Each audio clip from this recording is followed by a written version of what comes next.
73,3% masyarakat Jakarta puas terhadap kinerja Gubernur Anies Baswedan.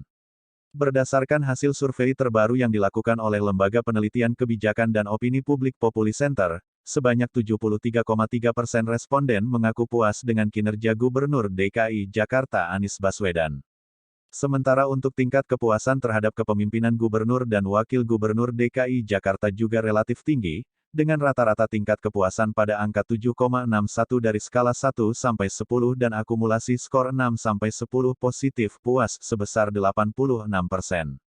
Pada pertanyaan terbuka, masyarakat mengakui pengendalian banjir, Kartu Jakarta Pintar KJP Plus, dan perbaikan trotoar, merupakan prestasi paling berkesan dari pemerintahan Gubernur Anies Baswedan dan Wakil Gubernur Ahmad Riza Patria, kata peneliti Populi Center, Rafif Pamenang Irawan, Rabu, 9 Februari.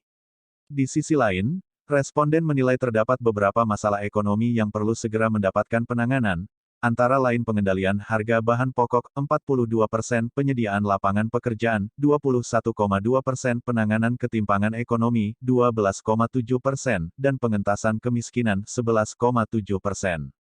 Khusus mengenai ketimpangan ekonomi, sebesar 74,3% masyarakat menilai ada ketimpangan ekonomi, sangat timpang 31,5%, timpang 42,8% antara golongan kaya dan miskin di DKI Jakarta. Pada penilaian terkait program Pemprov DKI Jakarta, penerangan jalan mendapat tingkat kepuasan paling tinggi.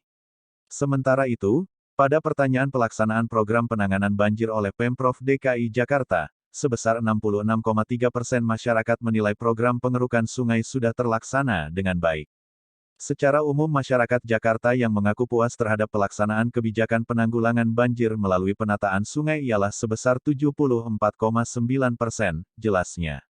Survei di DKI Jakarta dilakukan mulai tanggal 26 Januari hingga tanggal 1 Februari tahun 2022 dengan sampel responden tersebar secara proporsional di 60 kelurahan di DKI Jakarta. Tujuan dari survei ini adalah untuk mengetahui persepsi masyarakat tentang dinamika pembangunan, kinerja pemerintah provinsi, penanganan COVID-19, serta dinamika politik di Provinsi DKI Jakarta. Metode pengambilan data dalam survei ini dilakukan melalui wawancara tatap muka terhadap 600 responden yang dipilih menggunakan metode acak bertingkat multistage random sampling dengan margin of error (MO) 4% dan tingkat kepercayaan 95%. Proses wawancara tatap muka dilakukan dengan menggunakan aplikasi survei Populi Center serta menerapkan protokol kesehatan yang ketat.